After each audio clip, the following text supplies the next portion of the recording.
Hello. So yesterday, Sushant Singh Rajput's news of his death sent shockwaves throughout the industry, bringing the focus back to mental health. So today have on the show Urvashi Govardhan, who is an actress from Bangalore and does a lot related to mental health. So welcome to the show, Urvashi.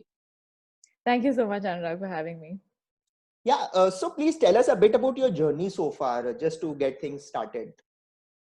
So my journey has many aspects, but I limit it to the journey in terms of mental health. So I would say, looking back now, that I've had struggles with anxiety and depression since I was 14 years old, and it's very common for symptoms to begin around that age. I saw several psychologists here and there, on and off, when I was younger, when I was still in school, and then I moved to the US for college. And I think for the 7 years that I was in the US, 4 years of college and 3 years after that, my mental health just kept getting worse. And what were I you did have access studying? to some, I was studying computer science. Okay.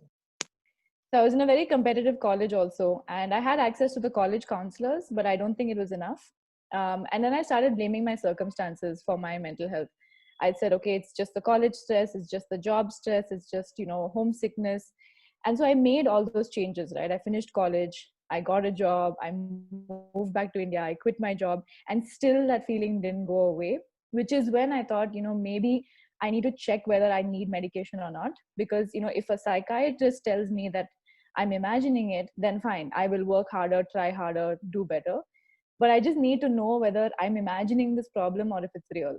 So that was the first time I sought out a psychiatrist who can prescribe medication, and that was in 2017. So I've been recovering since then. So 3 years now. All right, and you've been part of the showbiz industry.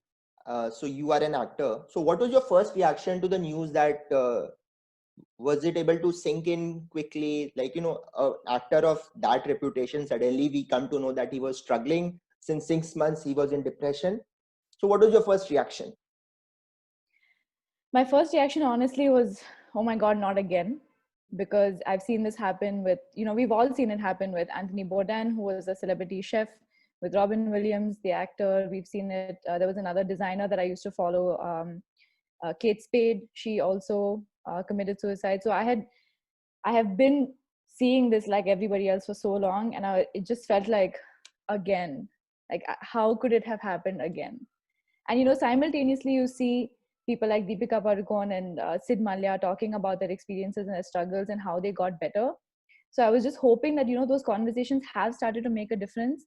But just seeing the news about him felt like, we've taken 2 steps back. Yeah, and absolutely. And it was shocking that after movies like MS Dhoni, he was out of work for 6 months. So since you are also a freelancer in this acting world, is the struggle to get work really so real in terms of, one tends to kind of overrate this entire glamour surrounding this media industry, the showbiz industry? Is there a lot of struggle inside which keeps you mentally traumatized in some way? See, from a beginner's perspective, the analogy I like to use is, imagine that you have to do 5 interviews a week, and the job that you get is only for one day. And every interview that you go to has 200 other people who are attending, right? And you have to do that day after day after day. So as a struggler, you have no idea when your next shoot is going to be. You have no idea when you're going to get paid. There are some cases when you don't know if you're going to get paid. So those stresses are completely different than what a star goes through. From a star's perspective, I'm sure there are many factors that come into the picture in terms of getting work. So I'm sure he's gotten 1,000 scripts, but it's, what's a script that you want to do? What is a script that is going to be able to pay for you? What is a script that is going to make a difference, that's going to enhance your career, something that's going to make sure you don't get stereotyped? So you have to think about all those things. I mean, me as a beginner, I also think about, does this script portray women badly? Is this script going to perpetuate racism? Is this script going to further stigmatize some minority community? And if I'm thinking about that now as a struggler, there's so many repercussions to your film choices as a star. I can't even imagine how much conflict he was going through. Oh, absolutely. So it is so nice that you've been candidly accepting the fact, because this industry also forces you to put on a lot of pretense. You have to fake success and fake it as if you're happy, you're smiling always. But on your YouTube channel, you have been a vocal advocate of the fact that it's not about being always happy, being always nice. You've been also advocating like things like body shaming. So without makeup, how do you look? And I think I must really commend you for that. In fact, I've been following you since long. So those things are, these are really some things which from the outside, once we go to a multiplex, we watch that movie. And you've acted in some movies yourself, have you? Or shows and advertisements. So once that final script comes, it is so nice. But beyond that, is there a lot of hard work? Do you at times really feel mentally traumatized? And you said about saying no to scripts when they don't meet the choices that you make in terms of the larger thing. And that also means risking being out of work. So then that leads to further conflict in the self. Hey, I am unemployed, and there is this work which is not in conflict with which is in conflict with my value system. What do I do? I think there are many points which you mentioned that I'm going to try to address in no particular order. But I think the biggest fear for any actor is uncertainty. Now, especially if, like me, and there are others like me who have had 9 to 5 salary jobs, and you give that up and then you come into this freelancing gig, the uncertainty is what's most frightening. See, when you're a business owner, there is a lot of uncertainty. There's a lot of personal risk, business risk, financial risk. But at the end of the day, it's your business and you're running it every single day. But as a freelance actor, you are at the mercy of a producer and a director. So even if you are the best looking person, the most talented person, maybe your language is not correct. Maybe you have the acting experience, you have the language experience, but you don't have the right look. And having the right look is not just about being the most beautiful. There are these categories that you start to see when people send you casting calls. You have to have a corporate look, you have to have urban look, you have to have a rural look, you have to have sweet mom nice look, young mom rugged look. Like, there are so many specifications. So it's like, you can be the most talented, most brilliant actor, but if you don't fit the director's vision and you don't fit the producer's budget, you're not going to get the role. So you have to sort of step away from rejection and understand that it's not because you are lacking a certain skill or a certain talent. It's just that you are not the right fit for that script. So reconciling all those variables that are not in your control and still doing it every day, day after day. And people like Sushant Singh Rajput have been doing it for years. He hit success after so much time, right? Like, people think, oh, overnight he became a success. No, overnight the movie released. But before that, they were probably shooting for 6 months. It was in post-production for 6 months. He was auditioning all throughout that time. He was probably working on some other shoots as well. So to us, it seems like he became an overnight success. But to him, it was probably just, years of hard work finally paying off at some point. Absolutely. And you've been a vocal advocate also of the fact that we need to shed this social stigma surrounding depression. So tell us more about your views on this. Like, there is a lot of people don't want to admit the fact that they are depressed, because in hushed tones, people are going to say, "Arey, isko depression hai bhai. Batana." Maybe if you tell your employer, they're going to fire you from the job. So there's a lot of this, and that's really sad. I think there's 2 levels to it. One is understanding and admitting that you might have a problem, because depression is not like physical pain, right? Like, if you physically injure your knee or your shoulder, you're going to feel that stabbing pain. But depression is like, it's like, you start having a headache one day, and then the headache doesn't go away. And then after 6 months, you get used to the headache. Then you sort of feel like, okay, life is like this only, it's fine. And then the headache just keeps increasing and increasing and increasing until one day you can't get out of bed.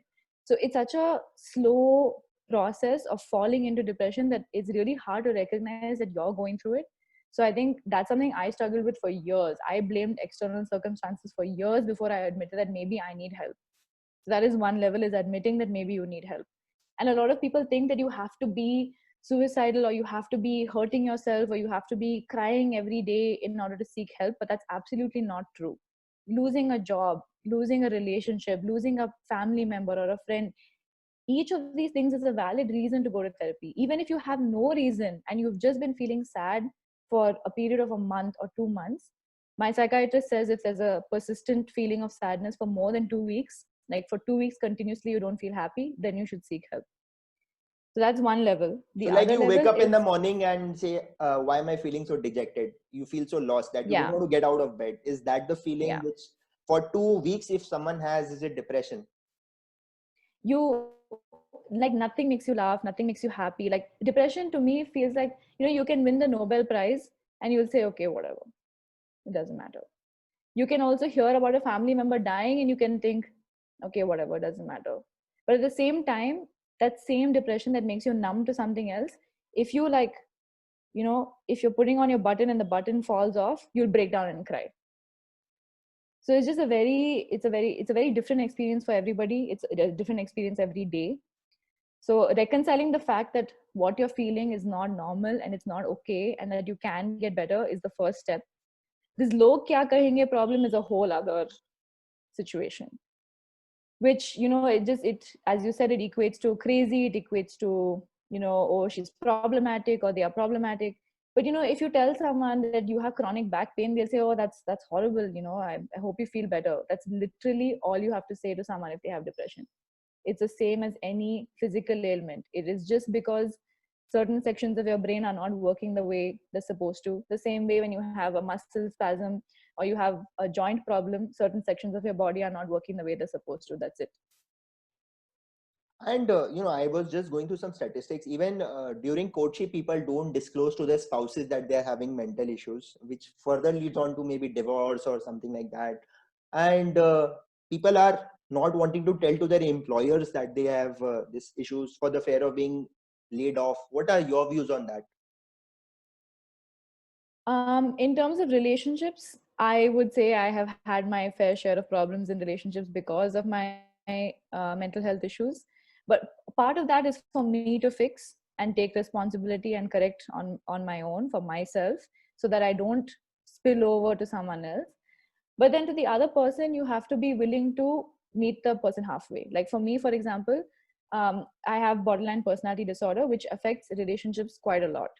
So one thing that my psychiatrist makes me do is, if I'm starting to have a serious relationship with someone, if I've been with them for maybe 6 months or more, then he asks them to come into the session with me, so What that my happens in this psychiatrist can. disorder? Borderline personality disorder is a collection of many different things: suicidal tendencies, fluctuating self-worth and self-image, dissociation, impulsive behavior. It has a lot of different So you're symptoms laughing that. at one time and maybe suddenly, during the conversation, only suddenly getting very impulsive and starting shouting at your partner. So those kind of things also Yeah, happen. emotions are very touchy, but you can learn to recover from it, So which is you what take has your been partner happening for also me. to your therapy sessions, is it then? Yeah, so that's what my psychiatrist recommends. If you're with someone for long enough and you think that it's a serious relationship, then you can bring them in so that the doctor can help them understand where I'm coming from and help them equip themselves to manage if I'm having a bad day. Like if I'm having a panic attack or if I'm having an anxiety attack, what can my partner do for me? So a lot of people say, like, just feel better. Why are you screaming? Why are you shouting? Like, why are you crying? Just stop crying. Like, that's not going to help me when I'm having anxiety. But the doctor can equip the partner to say, if she's going through this, make sure you give her this medication, give her this water, make her lie down, put on the fan, don't say anything, let her cry it out. If you need something, call me, etc. They can give them a plan of action to do. Relationships with the employers, as you said, I think any employer that discriminates based on mental disorders is basically ableist. It's the same as denying someone a job because they're a pregnant woman or because they are in a wheelchair. So I think that is, when they say that they don't discriminate who they hire, this has to be included in that list. Oh, absolutely. And a lot of youngsters watch this particular show in the age group of like 18 to 30. And this is one challenging age today because of social media, the pressure to succeed, exams, you fail in exams, interviews, you don't crack interviews, and then personal relationship issues, there are breakups. So this entire generation, how does it cope with mental health issues? What would be your prescriptive uh, in terms of should they go for medical help soon? Because taking medicines also has its own share of problems, Urvashi, because you don't feel like getting up. Most of the psychiatrists, without doing some sort of a counseling, they straight away prescribe you some sleep medicines, which and I have experienced it myself. It becomes very difficult to even wake up from the bed the next day. So then what would be your prescription? One, from a thought process perspective, exam, stress, the rat race, money, fame, everyone of us wants it. And what do we do? So there are two things that I've learned in therapy that help me with this sort of societal pressure issue. One is drawing your circle of control. So you have to be able to clearly differentiate what is in your control and what is not in your control. What is in your control is the work that you do, is the reactions that you have, the way you spend your time, the way you spend your energy. What's not in your control is how other people act, other people's success or failures, gossip about you, whether someone else is getting married or having kids or whatever it might be. Those things are not in your control. So you have to learn to focus on what's in your control. How are you spending today? How are you spending tomorrow? What are your long term goals? What are you doing to reach those long term goals? So that separation is one thing that helps. The other thing is called mindfulness, which is being present. Like, this is something that a lot of spiritual leaders talk about. It's talked about in a lot of spirituality books. It's basically, this is something that my doctor reminded me to do recently when I had a mid lockdown meltdown. Basically, he just said, when was the last time you enjoyed doing something? I said, no, I feel like I'm doing all these things that I should be doing. Like, I should be exercising, I should be dieting, I should be working hard, and I'm doing all those things. But I'm not doing anything that's just for the sake of feeling happy. He said, okay, just order whatever dinner you want today. Just take a break from your diet. Don't watch TV. Don't listen to music. Don't, distract yourself in any way. Just focus on the taste of that food in your mouth. Enjoy it. Focus on it. Remind yourself, about all these happy feelings that come with that moment. And you have to do that as much as possible in any given day. So usually all of us are bombarding ourselves with, there's music playing in the background, there's a podcast, there's a TV show. But take the time to, like, this is something I also struggle with. Switch that off and just pay attention to what you're doing, whether you're brushing your teeth or you're folding your clothes. Just be here and now, because that focuses your attention rather than allowing it to wander on 100 different things. Yeah, and I am also sometimes, I get weighed by the burden of expectation. So I'll upload a video, and then the next 4 or 5 hours are just counting how many people have commented, how many views, have people shared it. And then the days it goes well, it is fine. But then if it is not, then it becomes a trauma. So how does one cope up with those kind of aspects? So that's something I struggle with also, because, so much of my work is content related. For me, I just tell myself, if I have a photo or a video that does not hit that does not hit the average views, I tell myself, you know what, it's okay, because even if one person laughed, or even if one person gained something out of it, or even if one person commented or one person messaged me, that's enough. Because that is more than what I would have achieved if I had not uploaded the video at all. So one comment, one like, one message is still more comments, more likes, more messages than if I had just stopped uploading. And so that gives me the motivation to keep uploading. Oh, yeah, absolutely. So you have to, reset your internal baselines, because society will say, Arey, you've uploaded a video, it didn't get views only. It was just 400 views. And then they will all the more. And I think society gets a sadistic pleasure in making us feel reminded about our failures. No, this role of society, what has been your experience? Because you've been into freelancing. So there would be like months where you've raked in a lot of money, and maybe like 2 months in a stretch, you've not got money. Then you would have then compared yourself with your salaried life in the US, maybe where you're drawing a fixed sum. And then even your own near and dear ones would have been said, hey, Urvashi, wouldn't you think you would be better off in the salaried world here? You're struggling every day. So then your internal self, how do you reconcile that thing? So there's an old story about this, I don't know the exact details, but this sort of big shot businessman comes across a fisherman in a boat. And the fisherman is just lounging there in the boat, and he's chilling, he's minding his business. So this businessman goes and says, why aren't you working harder? So he says, I've got enough fish for today. I can feed my family. I can sell this much. I'm done. He said, okay, why don't you do more? Like, if you work even harder, you can get even more fish. Then you can, sell even more. You can make more money. So the fisherman turns around and says, okay, and then after that, what? He says, oh, then you can build assets and you can expand your business. And he says, okay, then what? Then he says, oh, then you can retire and chill and enjoy your life. The fisherman says, well, I'm already enjoying my life. So, I mean, what's the point? So that's something that I tell myself a lot, is that, maybe I'm not sitting on a beach, somewhere in Mauritius and reading my book, but I'm sitting in my room with the fan on and I'm reading my book, and that's fine.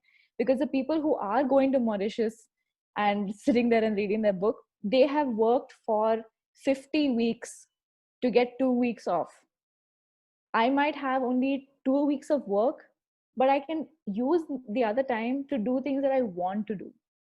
I'm not earning that kind of money. And of course, this is hugely dependent on privilege, because my family is not expecting money from me. I don't have a husband or kids to be taken care of. I don't have anyone who's financially dependent on me, which is why I have the luxury to give all this gyan. But still, it's like, if you have that luxury, then why force yourself when you're already happy? And I think since your happiness is internally driven, then you kind of become immune to what log kya kahenge. Because otherwise, so their job is to make you feel bad, I think. So what can the finally? Also, Huh? Yeah, please sorry continue. to interrupt, but one Yeah. thing I forgot to add is, people will only put someone else down to feel better about themselves. Because if I get to put you down, then I am better than you. So that it only comes from a place, like for me, for example, Sonam Kapoor has no reason to turn around and say, oh my God, Urvashi, your videos are so terrible. Because she has no lena dena with my videos at all. But some random person who's never made a video in their life will comment and say, this is a terrible video. Because they want to feel better about themselves. Yeah, so it's so much happens that person will say the background is not good, the lighting today was not fine, I was not able to hear it. And I says like, what man, you've never tried to go get up and do something. Yeah, that is what really. And so in terms of the regime, what does your psychologist prescribe in terms of exercising? And you said about mindfulness, which is a very good exercise that you just focus on the thing. And do they also prescribe like regular physical workouts to get you those positive hormones to cope up with this? I actually have a stack of worksheets that is this thick, that I've accumulated over the 3 years that my doctor's given me for every situation. So if I'm feeling if I feel like I'm slipping into depression, like, 4 or 5 days without feeling happy, then I have a stack of worksheets for that. If I'm feeling anxious, if I'm feeling like my emotions are out of control, if I'm feeling like a panic is setting in, then I have separate exercises for that. So those are, I don't have a general solution, because everybody needs something different, because everyone's strength and weakness is different. So for me, basically, the main things are, if I'm feeling overwhelmed, I meditate for, even if it's just for 10 minutes. I try to exercise every day because it helps me sleep. The positive emotions and the physical changes are a bonus, but I literally exercise only so that I can sleep well at night, because that lack of sleep is something that really, it just snowballs into the rest of my life.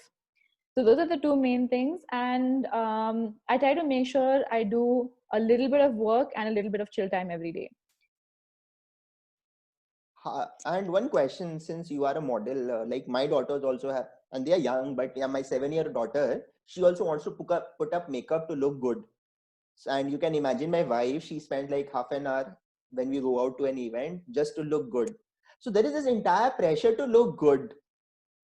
So how does one, and let's say you're not blessed with some great looks, and that can also be a reason for a lot of people to feel very low about themselves. Your quick take on that? So as long as you're using makeup to feel better than how you're feeling, that's fine. But if you're feeling horrible and you're using makeup to feel neutral, then there's a problem. If you look at yourself in the mirror and you're happy and you're like, I just want to be extra shiny, and you want to put on makeup, that's fine. And celebrate your beauty and enhance your beauty that already exists. But you have to know and acknowledge that this eyeliner is, it's accentuating the beautiful eyes that I already have, or this foundation is enhancing how I already look. If you view makeup from that lens, I think it's perfectly fine. But if you are becoming dependent on makeup to say that I'm ugly without this, then that's problematic. You should be able to look at yourself in the mirror with or without makeup and still feel good.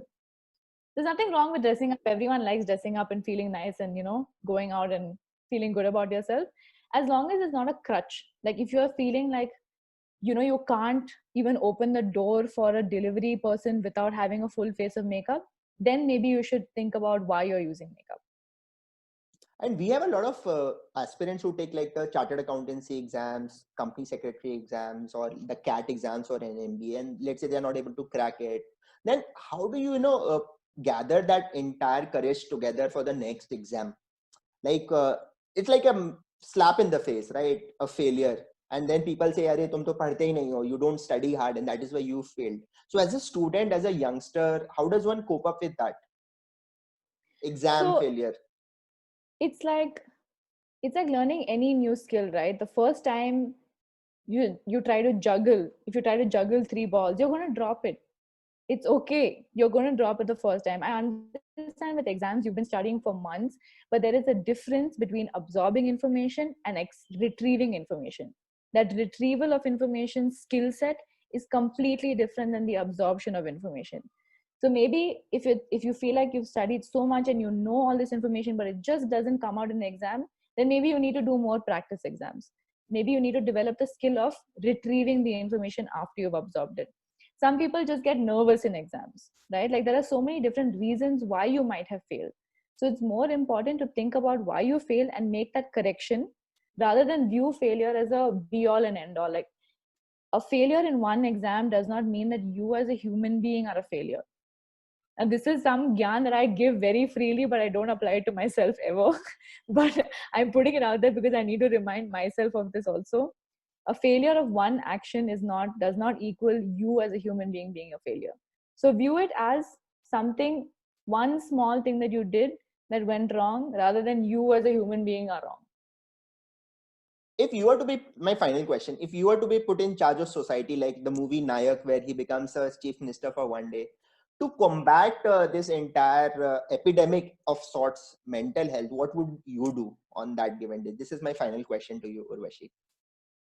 Every student and every individual that's employed in a company, every single person has to mandatorily go for therapy once a week. Yeah, therapy is really, and you need to have a good therapy also, a therapist also, I must tell you. But I then agree. so there are some therapists that you think positive, to chill pill maro, yeah, don't take load. As if I have a very good pension. Na? I wake up in the morning and I take up pension. There are some sort of those kind of therapists also, but yeah, some good seasoned therapist is what can really make life different. Great. Thank you so much, Urvashi. You really shared your thoughts in a very candid manner. And for the ones who are watching this show and who've come so far, I mean, it's an attention deficit young generation, but if you've come so far, please go to her channel also. There's a lot more content on mental health that she's been espousing. And it's really wonderful to have you on the show, Urvashi. Thank you so much. Thank you so much for considering me and for having me also. All right. Thank you. Bye-bye. Thanks.